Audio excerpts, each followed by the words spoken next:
नमस्कार दोस्तों, study with happiness में आप सभी का स्वागत है। और दोस्तों, आज के वीडियो में हम बात करेंगे कि क्या YouTube से पढ़ाई करके सरकारी नौकरी प्राप्त की जा सकती है। अगर आप हमारे चैनल पर नए हो तो चैनल को सब्सक्राइब कर लीजिए, जिससे कि गवर्नमेंट जॉब से रिलेटेड कैरियर गाइडेंस आपको हमारे चैनल के माध्यम से मिलती रहे। दोस्तों, कमेंट किया है राजकुमार जी ने और इस पर हम चर्चा करेंगे। काफ़ी बार लोगों ने मुझसे ये बात पूछी है कि क्या YouTube पर पेड बैच ज्वाइन करने चाहिए या नहीं करना चाहिए, और YouTube से पढ़कर सिलेक्शन मिलते भी हैं या नहीं मिलते हैं। तो मैं यहाँ पर दोस्तों दोनों के पॉइंट ऑफ व्यू से बात करूँगा, स्टूडेंट के पॉइंट ऑफ व्यू से भी, क्योंकि एक समय पर मैं भी तैयारी कर रहा था तो उस समय पर मैंने भी YouTube से मदद ली थी, और पेड बैच से रिलेटेड कि क्या पेड बैच ज्वाइन करनी चाहिए या नहीं। ठीक है, तो पहले हम देखते हैं कि YouTube से पढ़ें या बुक से पढ़ें। दोस्तों, बुक का अल्टरनेट तो कुछ नहीं हो सकता, क्योंकि दोस्तों क्या है, YouTube में भी आपको पता है पूरी तरीके से अगर आप YouTube पे डिपेंड हो जाएंगे तो आपको भी पता है कि YouTube चलाने के लिए इंटरनेट की आवश्यकता पड़ती है। और इंटरनेट में भी दोस्तों कई बार अगर आपको लाइव क्लासेस अटेंड करनी है तो उसमें हाई स्पीड इंटरनेट होना चाहिए। अब बहुत सारे लोगों के पास होगा मगर बहुत सारों के पास नहीं होगा। अब जब क्लास ही बार बार फ्लक्चुएट होती रहेगी, बफरिंग होती रहेगी, तो आप किस तरीके से अटेंड करेंगे, बल्कि और जो है परेशान हो जाएंगे।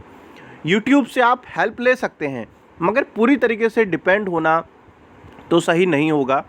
बुक जो है ना, ये मान लीजिए कि बुक तो प्राइमरी सोर्स है, तो पहली जो आपको पढ़ाई करनी है वो बुक से ही करनी है।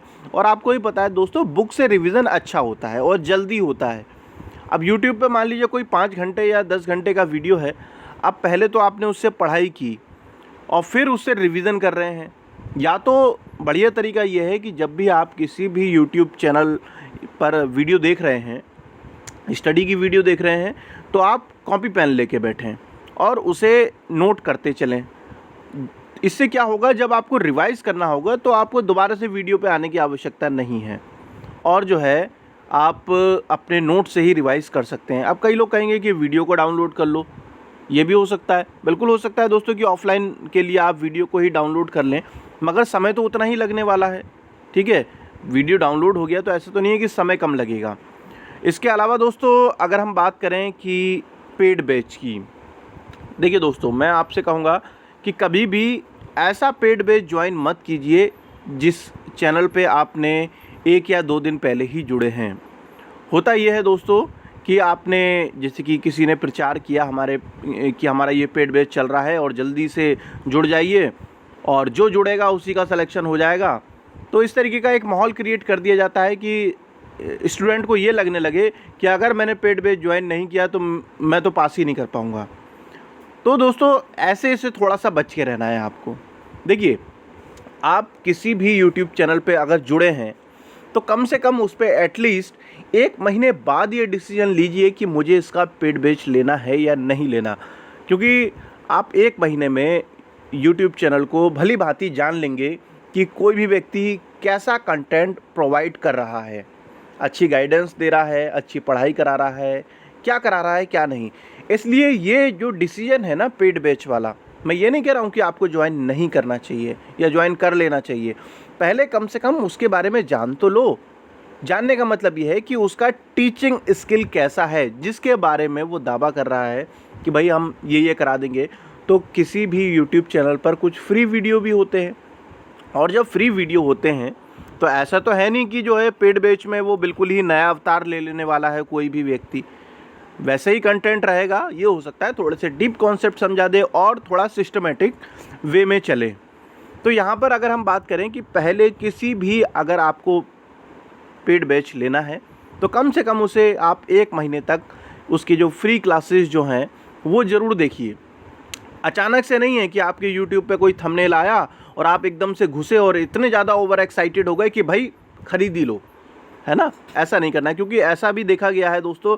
कई लोग कहते हैं कि अब हमें समझ में ही नहीं आ रहा। दोस्तों मान लीजिए वो जो पेड बैच है वो बनाया गया है एक स्तर के अभ्यर्थियों के लिए, मगर आपका जो स्तर है वो ऑलरेडी बहुत ज़्यादा डाउन है। तो पहले आपको अपना स्तर इस पर लाना पड़ेगा, इस लेवल तक लाना पड़ेगा कि कम से कम आप उस चीज़ की अंडरस्टैंडिंग कर पाएँ जो व्यक्ति वो समझाना चाह रहा है। तो इसीलिए किसी भी यूट्यूब चैनल पर जहाँ पर भी आप पेड बैच लेना चाहते हैं तो वहाँ पर जो है आप पहले उसके भापिए, पूरा आकलन कीजिए उसका कि क्या वाकई में टीचर आपको सही लग रहा है। इसके अलावा दोस्तों कई बार मालूम है क्या देखा है मैंने, जो स्टूडेंट होते हैं वो ये हिसाब लगाने लगते हैं कि अरे यार ये कोर्स मान लो 500 रुपये का कोई दे रहा है या 1000 रुपये का कोई दे रहा है, तो इसके पास तो 1 लाख सब्सक्राइबर हैं, ये तो करोड़पति बन जाएगा। तो लोग क्या करते हैं, अपनी पढ़ाई से हटकर उसके फाइनेंशियल कैलकुलेशन करने लगते हैं। अरे भाई आपको क्या इस बात से फ़र्क पड़ता है?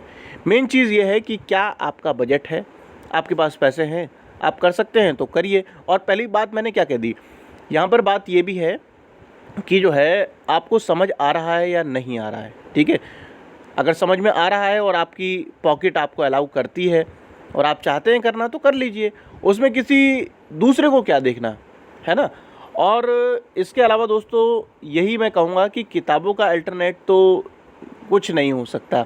इंटरनेट हो सकता है कि कुछ समय के लिए बंद हो जाए या फिर कोई टेक्निकल एरर आ जाए, मगर जो किताब आपके पास रखी हुई हैं, जो आपके नोट्स आपके पास रखे हुए हैं, वो जो है वो वैसे ही रहने वाले हैं। तो इसलिए, और हाँ दोस्तों ये भी है कि जब भी कोई यूट्यूब चैनल वाला जो है पेड बैच स्टार्ट करता है तो ऐसे उदाहरण देता है जो कि बच्चे उसके यहाँ से सेलेक्ट हुए हैं प्रीवियस, उसके बारे में बात नहीं होती जो असफल हुए हैं। मान लीजिए कोई बैच चला जिसके अंदर 1000 बच्चे थे और उसमें से मान लीजिए 100 बच्चे सेलेक्ट हो गए, 10% सेलेक्ट हो गए, तो इन 900 की बात नहीं होगी कि वो भी पढ़े तो वो भी थे और सेम कंटेंट पढ़े थे मगर फिर भी फेल हो गए।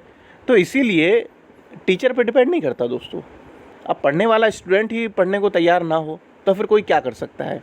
तो इसीलिए पहली चीज़ तो ये है, आप ये मत सोचिए कि कोई मैं पेड बैच ज्वाइन करके एकदम से हीरो बन जाने वाला हूँ।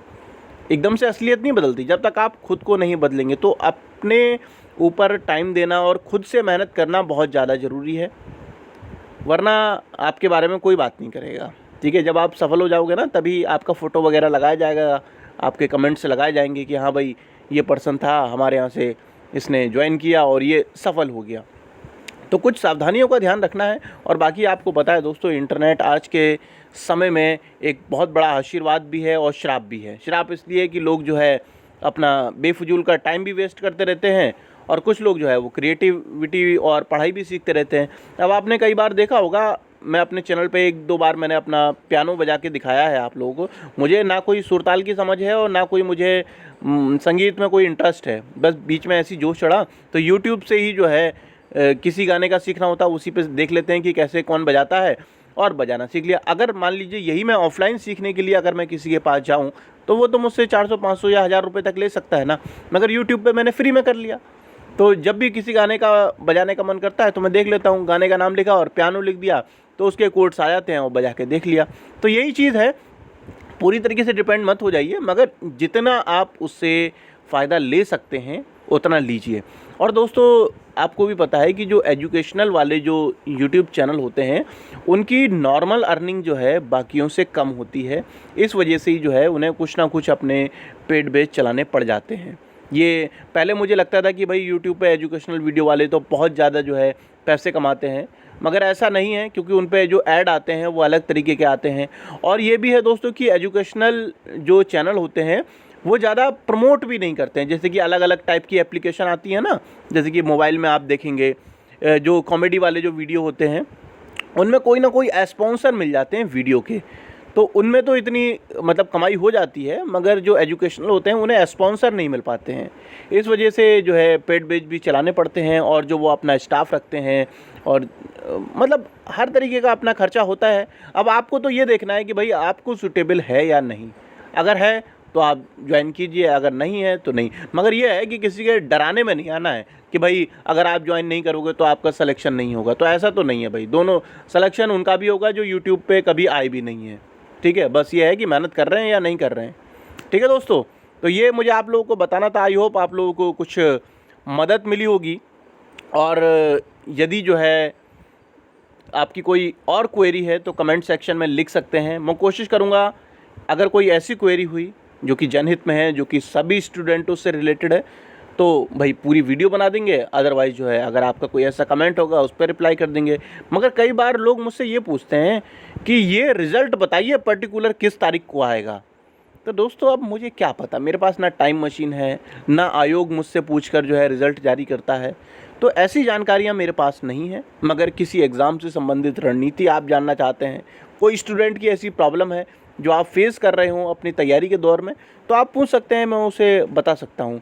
मगर ऐसी घटनाएं आप पूछेंगे जो कि भविष्य में घटित होने वाली हैं, तो वो मैं कैसे बता सकता हूँ, है ना। तो जल्द मिलेंगे दोस्तों हम नेक्स्ट वीडियो में। आप अपना ध्यान रखें, पढ़ाई करते रहें। हमारे मॉक टेस्ट की सीरीज चल रही है मंडे टू सैटरडे रात को 11 बजे। अगर आप चाहें तो उसे ज्वाइन कर सकते हैं। जो मॉक टेस्ट की सीरीज़ है वो फ्री ऑफ कॉस्ट है।